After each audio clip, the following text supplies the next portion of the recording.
Quelque part dans les plis du temps, caché aux yeux du monde, vit un homme, dont le nom est murmuré depuis des siècles.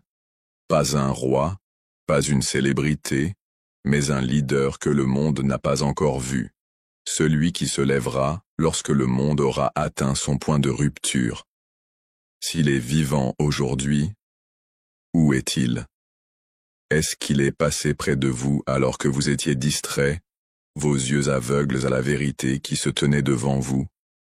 Est-ce qu'il s'est assis à côté de vous dans un marché bondé, inaperçu, tandis que le monde vaquait à ses affaires? On l'appelle Al-Mahdi, l'attendu, le leader promis. Dans les paroles du prophète, c'est l'homme qui remplira la terre de justice et d'équité, tout comme elle a été noyée d'injustice et d'oppression. Pour les sunnites comme pour les chiites, la croyance est inébranlable. Son apparition est certaine. Son histoire n'est pas un conte du passé, mais une promesse pour l'avenir. Pourtant, la question plane lourdement dans l'air. S'il existe, pourquoi n'est-il pas encore apparu? Imaginez ceci. Quelque part ce soir, dans une terre déchirée par la guerre, une mère serre son enfant contre elle, essayant de le protéger du bruit des bombes. Elle murmure une prière pour la sécurité, pour la nourriture, pour la fin de la peur. Quelque part ailleurs, un homme s'agenouille dans les ruines de ce qui fut autrefois sa maison, ses larmes tombant sur la poussière. Loin de là, une jeune fille cache ses rêves dans son cœur, craignant que la cruauté de ce monde ne les écrase. Et peut-être, quelque part hors de notre portée, il les entend tous. La nuit cache plus que l'absence de lumière. Elle cache des pas qui ne souhaitent pas encore se faire entendre. Elle cache le regard d'un homme qui observe, mais n'agit pas. Pas encore. Le moment n'est pas venu. Le monde n'est pas prêt. Mais quand l'heure viendra, son apparition ne sera pas silencieuse. Le poids de sa présence fera trembler le cœur des arrogants et relèvera la tête des opprimés. Son nom résonnera dans les rues. Son appel voyagera au-delà des océans et des montagnes. Et chaque injustice qui se croyait intouchable tremblera. Jusqu'à ce moment, le désert garde ses secrets. Le vent porte son nom seulement en murmure. Et le monde attend. Le monde d'aujourd'hui n'est plus le même qu'il y a seulement une génération. Les frontières ont changé, les pouvoirs ont basculé, et l'humanité se tient à un étrange carrefour, déchirée entre un progrès incroyable et un chaos immuable. Dans chaque coin du globe, les gens parlent des mêmes luttes, la corruption qui ronge les nations, des dirigeants qui promettent le changement mais ne livrent que plus de la même chose, et une justice qui semble toujours hors de portée. Nos villes grandissent en hauteur, mais notre confiance les uns envers les autres rétrécit. Nous avons construit des machines capables de calculer en quelques secondes ce qui prenait autrefois des années, et pourtant, nous ne parvenons pas à résoudre les problèmes humains les plus simples, la faim, la cupidité, la guerre. Les narrations prophétiques décrivent un temps avant l'apparition du Mahdi, où le monde sera rempli d'injustice. Pas une petite quantité, mais rempli, comme de l'eau remplissant un récipient jusqu'au bord. Cette injustice ne se limitera pas à un seul endroit, elle sera globale, touchant les puissants comme les impuissants. Certains de ces signes sont subtils, d'autres douloureusement évidents. Nous voyons des guerres sans fin claires, menées non pas pour la défense, mais pour le profit et la fierté. Nous voyons la vérité transformée en mensonge, et les mensonges polis pour ressembler à la vérité. La richesse s'accumule entre les mains de quelques-uns, tandis que des millions vivent dans une pauvreté si profonde que leurs rêves ne dépassent pas un seul repas. Et pourtant, même si l'obscurité s'étend, la conscience grandit aussi. Des gens qui ne parlaient jamais de morale évoquent maintenant la justice. Des gens qui ne remettaient jamais en question leurs dirigeants se demandent aujourd'hui, est-ce vraiment le meilleur que nous puissions faire? Ce réveil fait partie de la préparation. Les narrations parlent aussi d'instabilité, des dirigeants s'affrontant, des alliances qui se brisent, des nations se trahissant, pour le moindre avantage. Le monde ressemblera à un échiquier où chaque pièce est prête à frapper, mais où personne ne gagne vraiment. Sur le plan religieux, la foi sera testée comme jamais auparavant. Certains s'accrocheront fermement à leurs croyances, comme une personne tenant un charbon ardent. D'autres abandonneront la foi, prétendant que la religion n'a pas sa place dans le monde moderne. La boussole spirituelle de l'humanité semblera brisée, sans direction unique sur laquelle tous pourront s'accorder. Et dans cette tempête, l'émergence du Mahdi ne sera pas un événement aléatoire. Ce sera la réponse à un monde qui aura épuisé toutes les autres options. Une narration mentionne qu'avant son apparition, il y aura une grande confusion, si grande que les gens souhaiteront un leader pour les unir, quelqu'un pour mettre fin à leur souffrance. Mais ils ne le trouveront pas avant que Dieu ne le veuille. Nous pouvons déjà sentir les premiers tremblements de cette confusion. Même maintenant, des structures sociales qui semblaient inébranlables commencent à se fissurer. La confiance dans les systèmes, qu'ils soient politiques, économiques ou même culturels, s'érode plus vite qu'elle ne peut être reconstruite. Et tandis que le Mahdi se lèvera pour combattre l'injustice mondiale, sa mission ne sera pas seulement politique. Elle sera morale, spirituelle, profondément humaine. Il ne mettra pas seulement fin aux guerres, il guérira les causes de ces guerres, il ne distribuera pas uniquement la richesse, il restaurera la dignité que la pauvreté a volée. Avant que ce jour n'arrive, cependant, la scène doit être prête. Et cette scène ne se prépare pas par la main humaine seule, mais par le déroulement de la prophétie divine. Chaque événement, chaque crise, chaque moment d'éveil, tous sont des fils d'un vaste dessin. Les images changent, des séquences rapides de manifestations dans différents pays, des coupures soudaines sur des terres craquelées par la sécheresse, des océans étouffés par le plastique, puis un plan silencieux sur la main d'un enfant tenant un jouet cassé.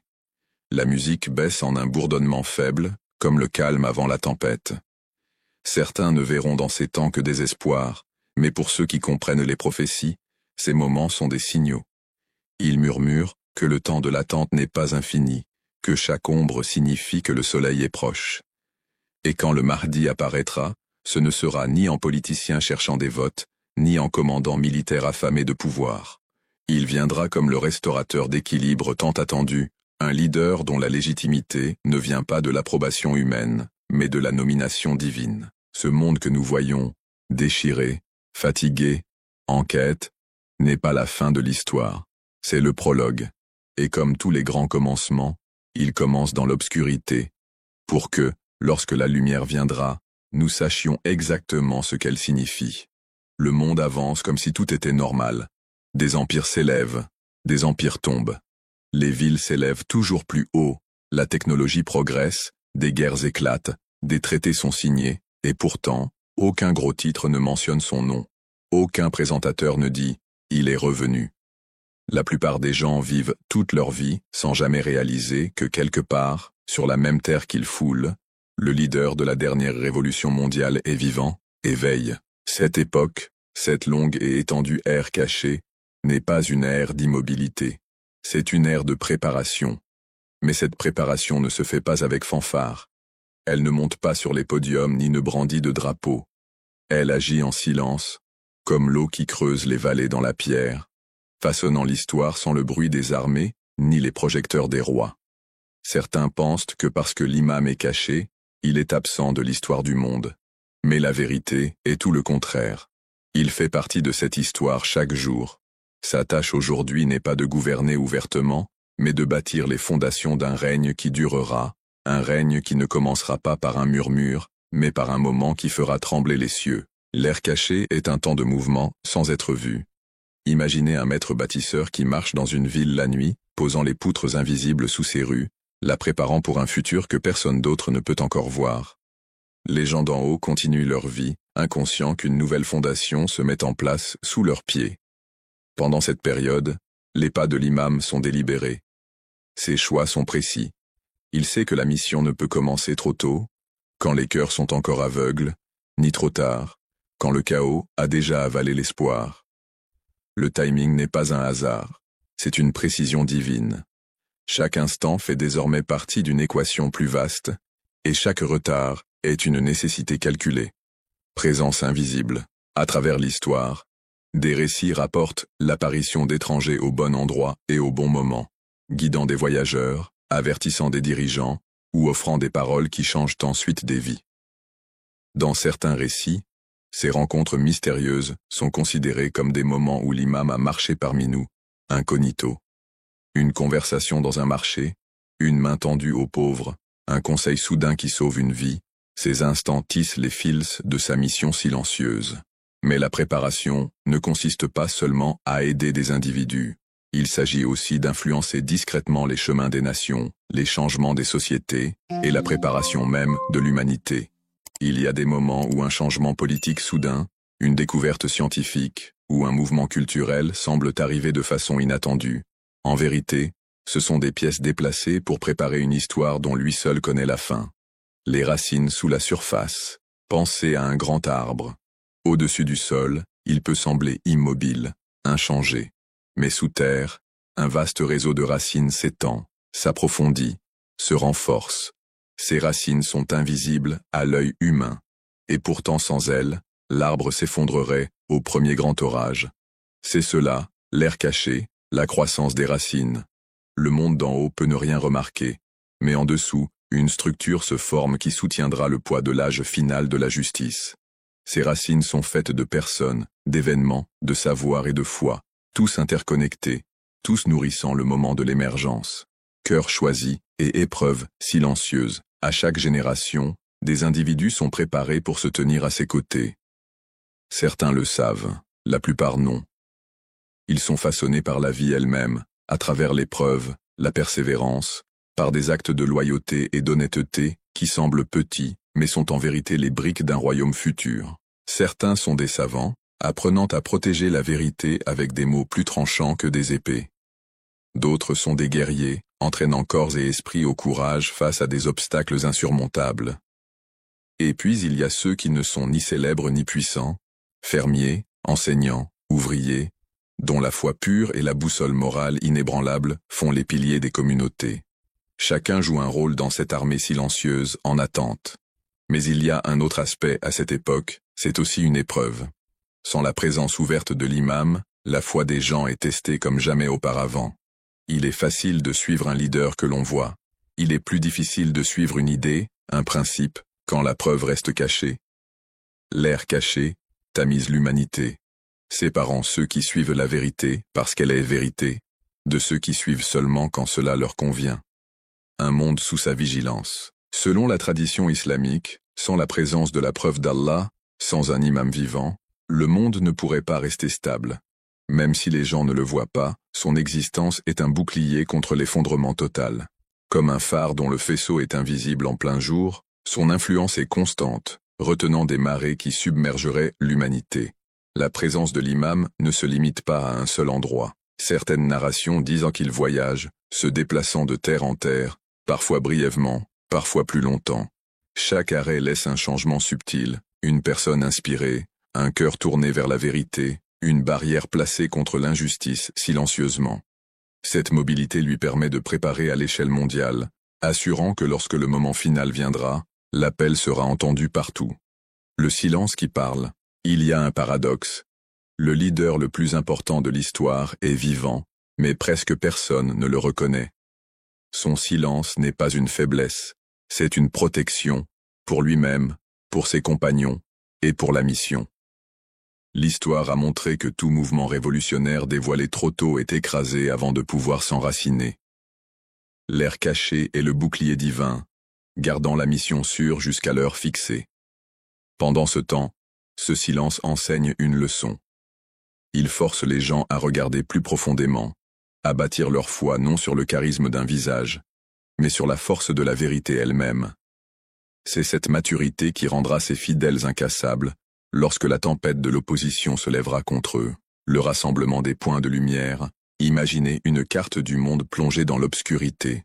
Lentement, de faibles points lumineux commencent à apparaître, un dans un petit village, un autre dans une ville bondée, un autre dans un endroit que personne ne penserait à regarder. Ces lumières sont des personnes, des lieux, et des moments en préparation. Certains deviendront des soutiens clés, d'autres des havres de sécurité. certains des événements qui déplaceront l'attention mondiale au moment exact. D'une certaine manière, l'ère cachée est comme les heures calmes avant l'aube. La nuit est encore profonde, mais un observateur attentif peut voir les premiers signes que le matin arrive. L'imam rassemble ses lumières, les connecte, les renforce, jusqu'au moment où le monde les verra toutes à la fois, flamboyantes. Un aperçu du futur. Le jour viendra où cette longue préparation cachée sera révélée. Ceux qui ont été patients réaliseront que chaque année, chaque retard, chaque acte invisible faisait partie du plan. Ceux qui doutaient devront affronter la vérité qu'il n'a jamais été absent. Et lorsque l'appel résonnera enfin, lorsque le silence se brisera, le monde comprendra que l'ère cachée de l'imam n'a pas été une pause dans l'histoire. Ce fut la période la plus active, la plus stratégique, la plus vitale de toutes. Ce fut l'écriture du dernier chapitre de l'histoire, à l'encre trop précieuse pour être gaspillée sur des moments imprudents. Le monde d'aujourd'hui est rempli de chaos et de confusion. Pourtant, dans les ombres silencieuses, un grand voyage spirituel se déroule. L'imam Mahdi, le sauveur attendu dans la croyance islamique, vit dans une ère cachée, un temps de dissimulation, de préparation et de croissance spirituelle immense. Cette période est aussi cruciale que le moment de son retour public, car elle façonne le caractère, la sagesse et la patience nécessaires pour diriger un monde en pleine tourmente. Beaucoup croient que la vie de l'imam Mahdi avant sa réapparition est enveloppée de mystères, un secret connu seulement des savants les plus érudits et des croyants sincères. Ce temps n'est pas une pause, mais une profonde méditation et épreuve, où l'imam fait face à des défis invisibles aux yeux du commun. C'est une épreuve non seulement d'endurance physique, mais aussi de foi, de persévérance et de force spirituelle. La dissimulation, ou gaïba, est une protection divine, protégeant l'imam des forces corrompues du monde qui chercheraient à lui nuire ou à le détourner. Elle sert aussi un but plus élevé. Permettre aux graines de justice et de vérité de croître discrètement dans le cœur de ceux qui attendent sa guidance. La patience des croyants pendant cette période reflète leur préparation à accepter la vérité lorsqu'elle émergera de l'ombre. Les voyages spirituels de l'imam Mahdi avant son retour impliquant des prières constantes, la réflexion et la connexion avec le divin.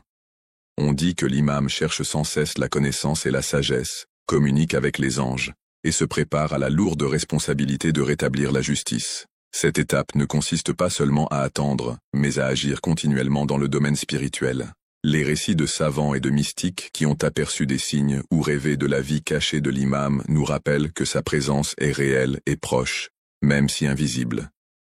La lumière de son âme illumine le chemin de beaucoup, inspirant l'espoir et la résilience au milieu du désespoir. Comprendre cette phase nous enseigne l'importance de la patience et de la confiance dans le temps divin. Tout comme la nuit semble la plus longue avant l'aube, le monde attend l'illumination que l'imam Mahdi apportera. Son air caché est un rappel que les grands changements commencent souvent dans le silence, avant de bouleverser les fondations de l'histoire. En tant que croyants, cette connaissance nous invite à nous préparer intérieurement, à purifier nos cœurs, renforcer notre foi et nous aligner avec les valeurs que représente l'imam Mahdi. La justice, la compassion et la vérité inébranlable. Cette préparation spirituelle n'est pas seulement pour l'imam, mais aussi pour la communauté qui s'élèvera à ses côtés. L'ère cachée demande une préparation, se réveiller de la complaisance, résister à l'injustice à petites et grandes échelles, et incarner la lumière qui guidera les autres hors des ténèbres. Dans les prochains segments, nous explorerons comment ces épreuves spirituelles façonnent l'imam Mahdi, et pourquoi cette période cachée est une nécessité divine pour la victoire ultime du bien sur le mal. Le monde a toujours été une scène de changement, des empires s'élèvent, des royaumes tombent, et des leaders émergent de lieux inattendus. Pourtant, dans les couches invisibles de l'histoire, il existe des récits qui restent cachés aux yeux du public. L'un de ces récits est celui de la vie de l'imam al-Mahdi pendant la Grande Occultation, un chapitre qui se déroule silencieusement depuis des siècles, loin du regard du monde, mais toujours présent dans le plan divin. Imagine ceci. Un leader choisi par Dieu, vivant à notre époque, mais invisible. Il marche sous le même ciel que nous, respire le même air, et est témoin des mêmes injustices. Mais sa mission n'a pas encore commencé. Pour l'instant, son rôle est d'observer, de préparer, et de protéger la confiance qui lui a été donnée jusqu'au moment opportun. L'occultation a commencé après une période d'instabilité politique sévère dans le califat abbasside.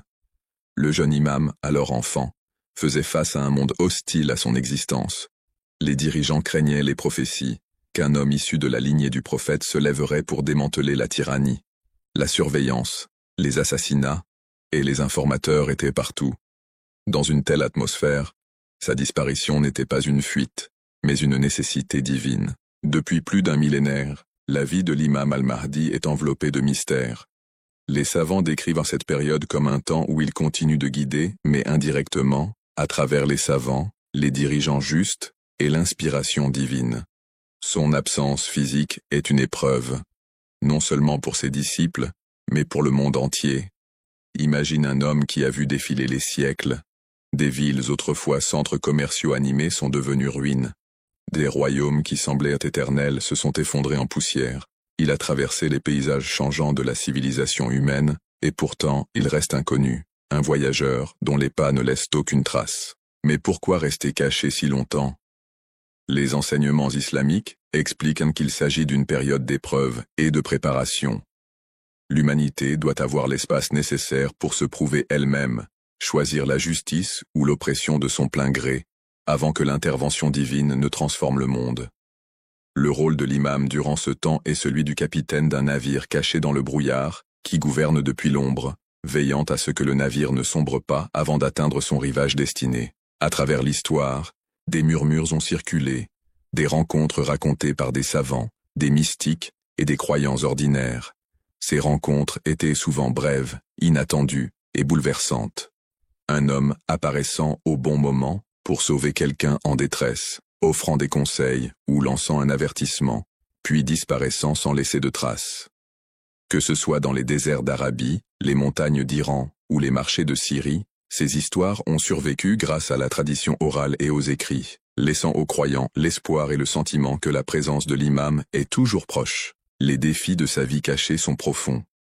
Imagine être chargé de mener une mission mondiale, mais incapable de te révéler avant le moment fixé. Voir des guerres éclater, des vies innocentes perdues, la corruption se répandre, et savoir qu'un jour tu devras tout affronter. Mais que ce jour n'est pas encore venu. La patience requise pour une telle mission dépasse l'endurance humaine. C'est la patience d'un homme soutenu par une promesse divine. En son absence, la responsabilité de garder son message vivant repose sur les épaules des fidèles. C'est pourquoi la période de l'occultation ne concerne pas seulement l'imam, elle concerne aussi la préparation de ses disciples. Soutiendront-ils la justice sans le voir? Suivront-ils la vérité sans leadership physique? Ce sont des questions que chaque génération doit affronter. Historiquement, le réseau de l'imam durant la petite occultation était maintenu par des représentants désignés, des figures de confiance qui pouvaient en communiquer entre lui et le peuple sans révéler sa localisation. Mais avec le début de la grande occultation, ce système a pris fin.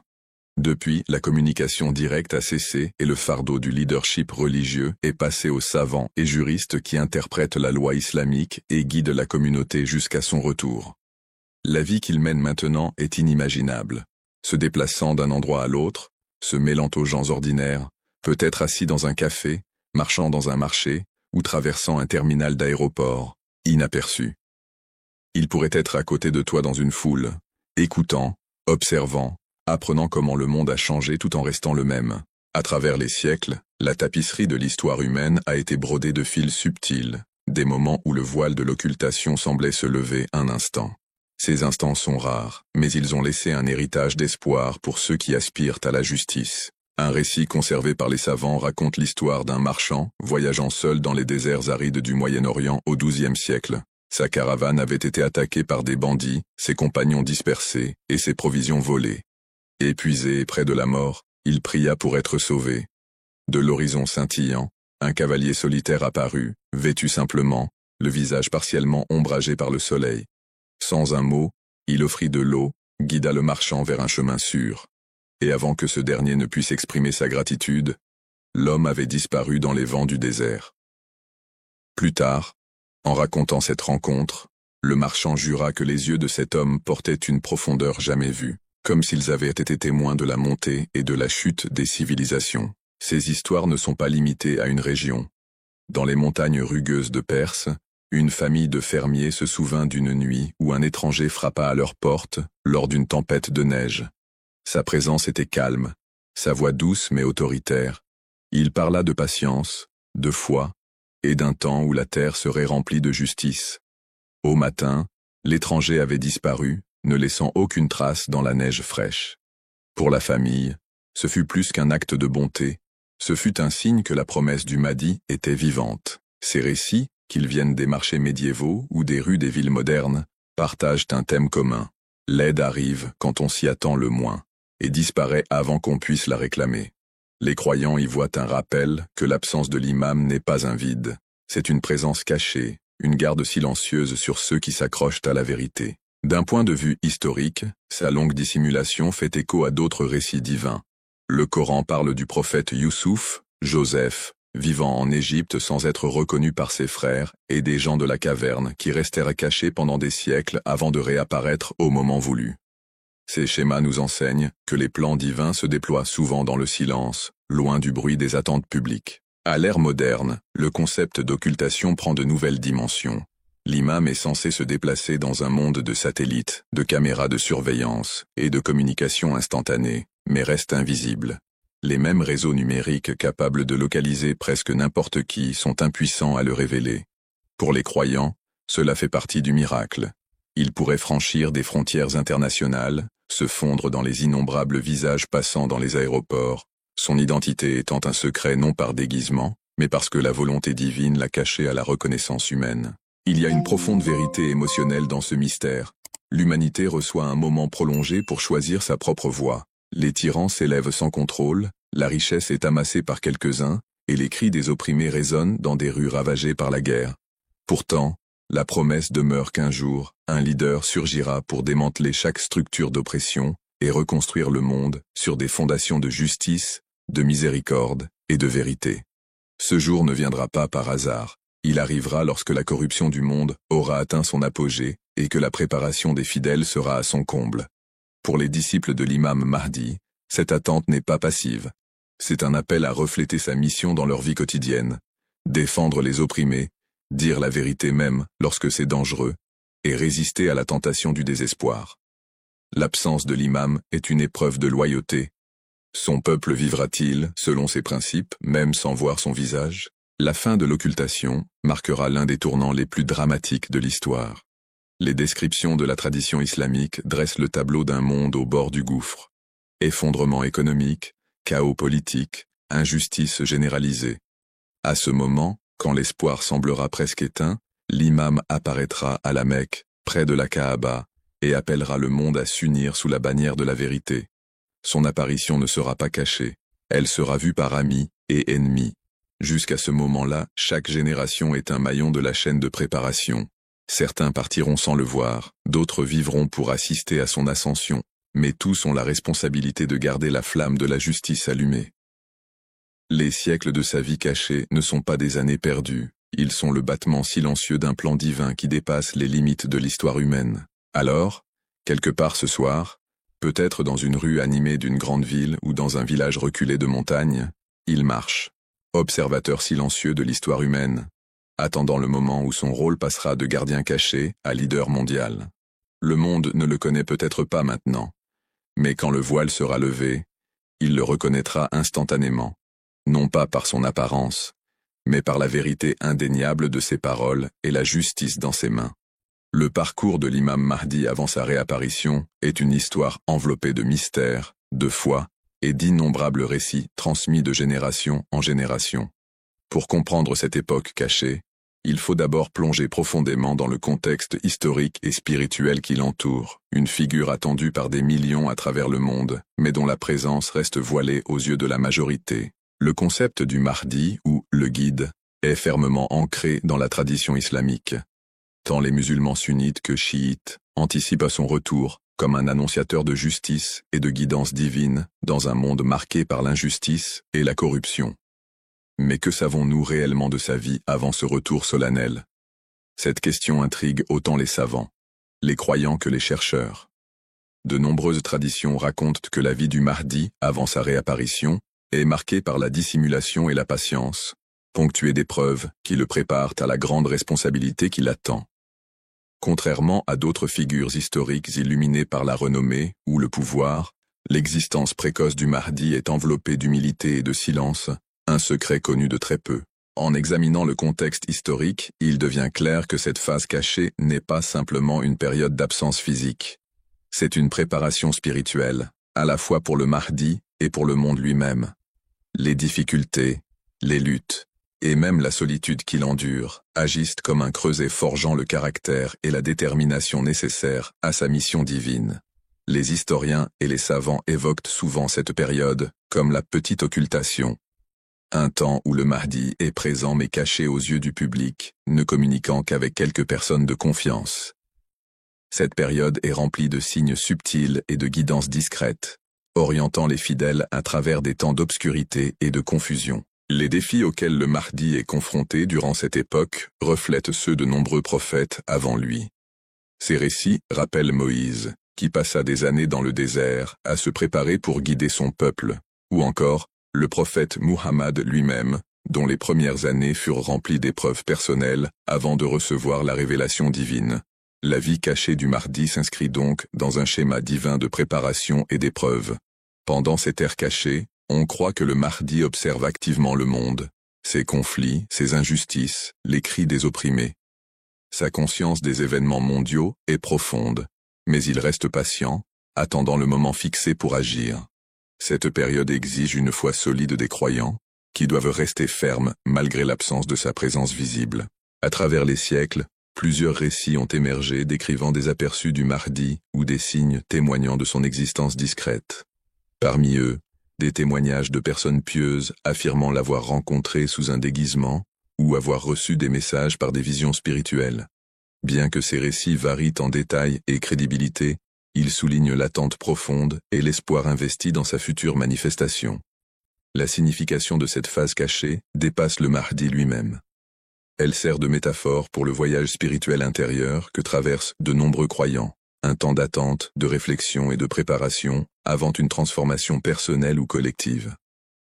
La vie du Mahdi avant sa réapparition inspire ainsi des millions à cultiver patience, humilité et foi inébranlable. Il est aussi important de comprendre le contexte sociétal plus large dans lequel cette ère se déroule. L'histoire est marquée par des cycles d'ascension et de chute, de justice et d'oppression, de lumière et d'obscurité. Le retour du Mahdi est attendu à un moment où l'injustice a atteint son paroxysme et le monde se tient au seuil d'un changement profond. Sa présence cachée rappelle que, même quand l'espoir semble lointain, la justice divine n'est jamais absente. De plus, le concept de la vie dissimulée du Mahdi nous invite à réfléchir sur la nature du leadership et de la guidance.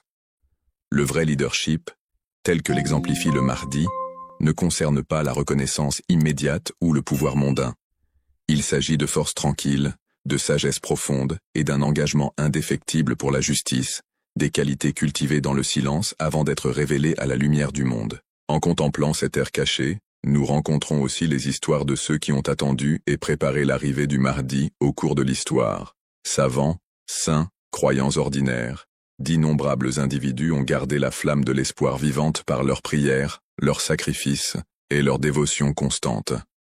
Leur foi forme le pont entre la vie cachée du Mahdi et l'aube attendue de sa mission publique. Ainsi, l'ère cachée du Mahdi est un puissant récit de patience et de foi, exhortant les croyants à faire confiance à la sagesse divine, même lorsque le chemin à venir est incertain. Elle nous rappelle que les plus grandes transformations commencent souvent dans le silence, loin du regard du monde, et que les guidances les plus profondes naissent souvent d'une persévérance discrète. Pour apprécier pleinement cette période, il faut aussi s'attarder sur les enseignements spirituels qui soulignent la préparation intérieure nécessaire pour recevoir une telle guidance divine. L'émergence du Mahdi n'est pas seulement un événement historique, mais un éveil spirituel pour l'humanité. Elle appelle chacun à purifier son cœur, chercher la vérité et tenir ferme contre l'injustice, se préparant ainsi au moment où la justice triomphera enfin. La vie de Mahdi avant sa réapparition constitue donc une leçon à la fois littérale et symbolique.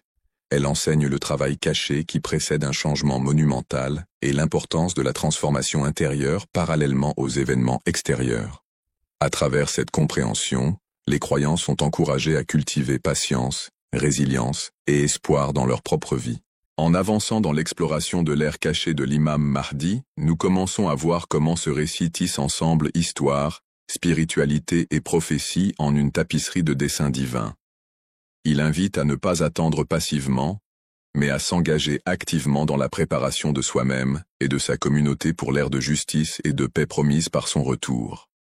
L'attente de la réapparition du Mahdi a inspiré d'innombrables mouvements, poèmes et enseignements spirituels tout au long de l'histoire islamique. Ce désir de justice reflète un besoin humain universel d'espoir au milieu de la souffrance et du chaos. La vie cachée du Mahdi est donc non seulement un concept théologique, mais une réalité vivante façonnant les cœurs et les esprits de millions de personnes. Durant cette phase silencieuse et invisible, il est dit que le Mahdi maintient une connexion profonde avec le divin, puisant force et sagesse dans une source supérieure. Cette communion spirituelle lui donne la clarté et la détermination nécessaires pour accomplir sa mission lorsque le moment sera venu. La solitude intense et le silence ne sont pas des signes d'abandon, mais une préparation sacrée qui transcende la compréhension mondaine. Nombreux sont les savants qui insistent sur le fait que cette période est aussi un temps d'épreuve pour les croyants eux-mêmes. La foi sans preuve visible est mise à l'épreuve, la patience exigée et la confiance dans la promesse divine affinée. La vie cachée du Mahdi devient ainsi un miroir reflétant l'état spirituel de la communauté, son degré de préparation à recevoir guidance et justice. Fait intéressant, au fil des siècles, des signes et présages ont été consignés dans les textes islamiques et les traditions orales, annonçant les conditions préalables à son retour. Guerre, corruption généralisée, déchéance morale, souffrance des opprimés sont vus comme les annonciateurs de l'ère prochaine où le Mahdi apparaîtra. Ces signes rappellent aux fidèles de rester vigilants et fermes. Dans certains récits, on croit que le Mahdi interagit secrètement avec des individus choisis, offrant conseils et encouragement dans les moments de désespoir. Ces rencontres secrètes, qu'elles soient littérales ou spirituelles, renforcent l'idée que le soutien divin ne quitte jamais vraiment l'humanité, même lorsqu'il est caché au regard public. Ce concept apporte réconfort et nourrit l'espoir en période difficile. L'ère cachée symbolise aussi la tension entre le visible et l'invisible, le connu et l'inconnu. Elle incite l'humanité à dépasser la réalité matérielle et à développer une perspicacité spirituelle. Ainsi, l'existence dissimulée du Mahdi devient une leçon profonde de foi, un appel à croire sans voir et à faire confiance à ce que le cœur sait au-delà des preuves des yeux. En outre, la notion de vie cachée du Mahdi invite les croyants à cultiver des vertus telles que l'humilité, la sincérité et la vigilance. Tout comme le Mahdi se prépare en silence, chacun est appelé à préparer son âme pour l'ère de transformation à venir. Cette préparation implique non seulement la croissance personnelle, mais aussi la responsabilité collective, œuvrer pour la justice, la compassion et la vérité au quotidien.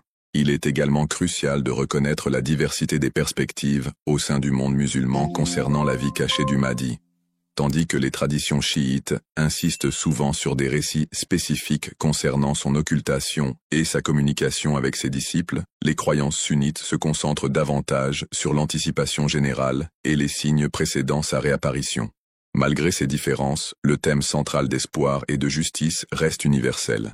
Historiquement, de nombreuses communautés ont traversé des périodes de désespoir où la promesse du Mahdi servait de phare d'espoir.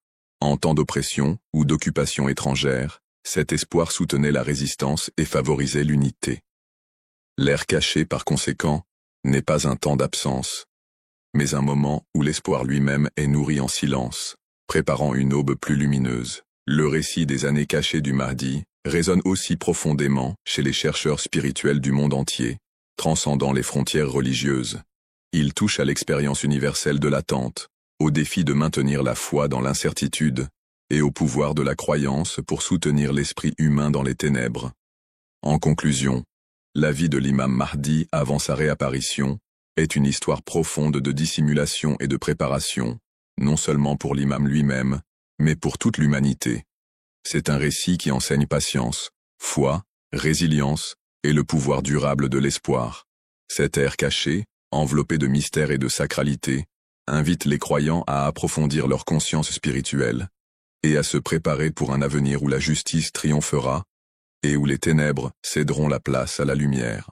Tout au long de l'histoire, L'arrivée d'un grand leader destiné à rétablir la justice et la paix a captivé l'imagination et les espoirs de millions de personnes à travers le monde. Pour les musulmans, la figure attendue de l'imam Mahdi est au cœur de cet espoir. Sa réapparition est considérée comme le dernier chapitre d'un plan divin visant à purifier le monde de la tyrannie, de la corruption et de l'injustice. Mais comment savoir quand ce moment approche? Quels sont les signes qui annoncent la fin de l'ère cachée, le temps durant lequel l'imam Mahdi reste dissimulé? Dans la tradition islamique, la question des signes indiquant le retour du Mahdi est d'une grande importance et fait l'objet de nombreux débats. Tant les savants sunnites que chiites ont consacré des études approfondies au récit du prophète Muhammad, paix soit sur lui, et de sa famille, qui décrivent les événements qui se dérouleront avant que le Mahdi n'apparaisse ouvertement pour guider l'humanité vers une nouvelle ère de justice. Le concept des signes dans l'eschatologie islamique. En islam, les signes, ou ayat, sont des indicateurs divins qui annoncent des changements majeurs dans l'histoire et des réveils spirituels. Ils ne sont pas de simples prédictions, mais portent des leçons et des avertissements. Concernant l'imam Mahdi, ces signes proviennent de sources authentiques telles que Sahih al-Bukhari, Sahih Muslim et des recueils chiites comme Bihar al-Anwar. Les savants interprètent ces récits avec soin pour comprendre les contextes à la fois spirituels et mondains. Ces signes se répartissent généralement en deux catégories, les signes mineurs et les signes majeurs. Les signes mineurs sont des événements fréquents et continus, des conditions et des changements qui rendent la vie de plus en plus difficile et mettent la foi des croyants à l'épreuve. Les signes majeurs, quant à eux, sont des événements extraordinaires qui surviennent peu avant l'apparition du Mahdi, comme des phénomènes naturels inhabituels ou des bouleversements sociaux inexplicables par des causes ordinaires. L'injustice et la tyrannie généralisée, prélude à la justice. L'un des thèmes les plus récurrents dans les récits prophétiques concernant l'imam Mahdi est la prévalence généralisée de l'injustice et de l'oppression dans le monde. La littérature hadithique décrit une époque où les dirigeants opprimeront ouvertement leur peuple, où les puissants exploiteront les faibles sans crainte ni remords. Cet environnement oppressif prépare la venue du Mahdi, dont la mission est de rétablir justice et équité. Historiquement, le monde islamique a connu de nombreuses périodes de troubles et de despotisme, mais les récits avertissent d'une échelle sans précédent d'injustice qui marquera l'époque précédant le retour du Mahdi. Le Coran déclare dans la sourate Al-Qasas, 28:5, « Et nous voulions accorder un avantage à ceux qui étaient opprimés sur la terre et en faire des dirigeants et en faire des héritiers. » Ce verset saisit l'essence du rôle du Mahdi, élever les opprimés et établir un ordre juste où la droiture prévaut. Dans notre monde contemporain, la montée des régimes autoritaires, les violations des droits humains et les injustices sociales dans de nombreuses régions sont perçues par beaucoup de croyants comme des indicateurs clairs accomplissant ces prophéties. Lorsque l'injustice s'enracine au point de déchirer le tissu social, le besoin d'un leader juste devient indéniable, déclin moral et perte des valeurs spirituelles. Parallèlement aux injustices politiques et sociales, de nombreux récits insistent sur le déclin des valeurs morales et spirituelles comme signe des temps. Le monde sera témoin d'une augmentation de la malhonnêteté, de la trahison, de la corruption et de l'immoralité. Les familles se disloqueront, le respect envers les parents et les aînés diminuera, et les individus privilégieront le matérialisme au détriment de la croissance spirituelle. Ce déclin moral n'est pas propre à une seule époque, mais il s'intensifiera avant l'arrivée du Mahdi. Le prophète Muhammad, PSL, a averti qu'au dernier temps, le temps passera vite, et les gens négligeront leurs responsabilités. Cette négligence inclut l'oubli des droits d'autrui et le manquement aux actes d'adoration et de bonté.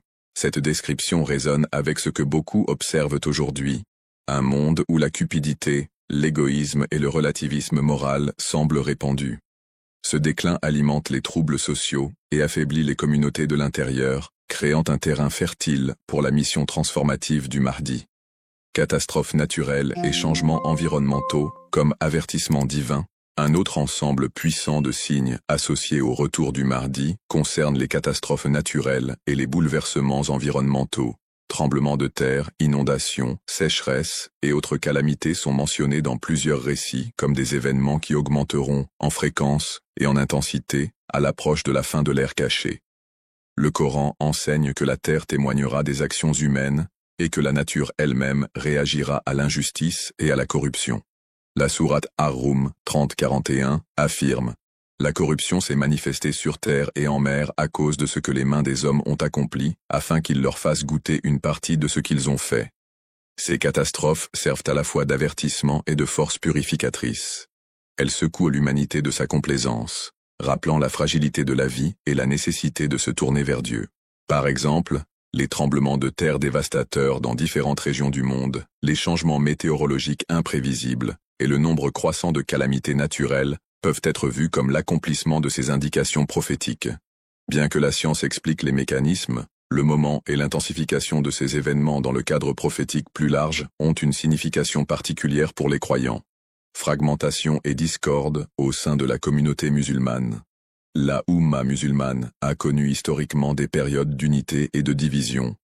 Les signes annonçant le retour du Mahdi mettent en avant une époque où la désunion, les conflits sectaires et les luttes politiques atteindront leur paroxysme.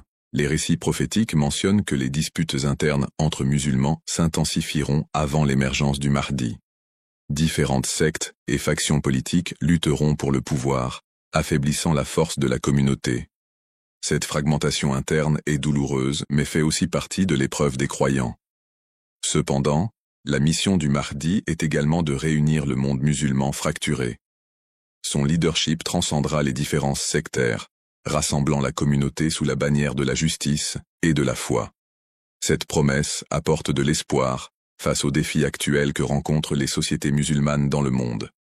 Expériences spirituelles et rêves annonciateurs du Mahdi. Un des signes plus mystiques et personnels vécus par de nombreux croyants est l'apparition de visions et de rêves liés à l'imam Mahdi. À travers l'histoire et jusqu'à aujourd'hui, d'innombrables personnes rapportent des rêves dans lesquels elles rencontrent une figure juste et rayonnante qui les guide et apporte la paix. Ces expériences spirituelles renforcent souvent la foi et apportent un réconfort en temps d'incertitude. Elles ne sont pas limitées à une région ou une culture, ce que plusieurs savants interprètent comme un signe de la mission universelle du Mahdi. Dans la tradition islamique, les rêves sont un moyen important par lequel le divin communique avec les humains. Bien que tous les rêves ne portent pas une signification profonde, les visions récurrentes du Mahdi ont un poids considérable pour les croyants et encouragent la préparation spirituelle, l'essor des chercheurs spirituels et des mouvements de réforme. Parallèlement aux signes extérieurs, un réveil spirituel intérieur précède souvent de grands changements historiques. De nombreux récits suggèrent qu'avant l'apparition du Mahdi, il y aura une montée de chercheurs sincères en quête de vérité et de justice. Cette période verra des réformateurs appelant les gens à revenir aux valeurs fondamentales de l'islam, compassion, justice, humilité et foi. Ces mouvements pourraient de faire face à l'opposition et aux difficultés, mais joueront un rôle crucial dans la préparation du terrain pour la mission du Mahdi. L'essor des communications mondiales et des réseaux sociaux a permis une diffusion accrue des connaissances et des enseignements spirituels. Cette prise de conscience est vue par certains comme faisant partie de la préparation pour l'ère à venir. Avertissement contre les faux prétendants. Au cours de l'histoire, plusieurs individus ont prétendu être le Mahdi, provoquant confusion et conflits parmi les croyants. Le prophète Mohammed a mis en garde contre ces faux prétendants qui émergeraient pour tromper les gens durant les derniers jours. Reconnaître le vrai Mahdi demande connaissance, foi et discernement. Le Mahdi authentique ne se distinguera pas par des démonstrations grandioses ou des ambitions politiques, mais par son caractère, justice, humilité, respect du Coran et de la Sunna, et un soutien divin manifeste à travers des miracles et un leadership vertueux. Cet avertissement incite les croyants à rester prudents, à éviter un suivi aveugle et à rechercher le savoir pour protéger leur foi. Jalons historiques comme signe. Plusieurs événements historiques ont été interprétés a posteriori comme des jalons sur la voie du retour du Mahdi. Parmi eux, la chute d'empires oppressifs envers les musulmans, l'émergence de mouvements appelant à la justice et des changements dans les dynamiques de pouvoir mondial. Par exemple, l'effondrement des puissances coloniales, la montée des mouvements de renouveau islamique au XXe siècle et des conflits majeurs dans les terres musulmanes ont été vus comme l'accomplissement des signes mineurs des récits prophétiques. Ces événements rappellent aux croyants que l'histoire suit la sagesse divine, préparant l'humanité à la réapparition du Mahdi. Un appel à la préparation et à la vigilance. En fin de compte, les signes du retour de l'imam Mahdi ne visent pas à susciter la peur ou le désespoir, mais à éveiller la conscience et encourager la préparation spirituelle et morale. Ils rappellent aux croyants que chaque épreuve est une occasion de renforcer la foi et que la justice divine triomphera. Comprendre ces signes aide chacun à réfléchir sur sa vie personnelle et communautaire. Cela encourage à prendre ses responsabilités en promouvant la justice, la compassion et la fidélité dans les actions quotidiennes. Ces signes sont un phare d'espoir dans les temps troublés, assurant qu'en dépit des ténèbres, la lumière émergera, une lumière guidée par l'imam Mahdi attendu. Conclusion. Dans ce segment, nous avons exploré les nombreux signes et présages annonçant le retour imminent de l'imam Mahdi. Ces signes englobent l'injustice sociale, le déclin moral, les catastrophes naturelles, les conflits communautaires, les réveils spirituels et les avertissements contre la tromperie. Reconnaître et méditer sur ces signes renforce notre lien avec la foi et nous prépare à un avenir de justice et de paix. L'ère cachée n'est pas un temps d'attente interminable, mais une phase riche en signes significatifs invitant les croyants à rester fermes dans la vérité et la droiture. En attendant le retour du Mahdi, efforçons-nous d'incarner les vertus qu'il représente, prêts à accueillir une ère de justice et de miséricorde divine.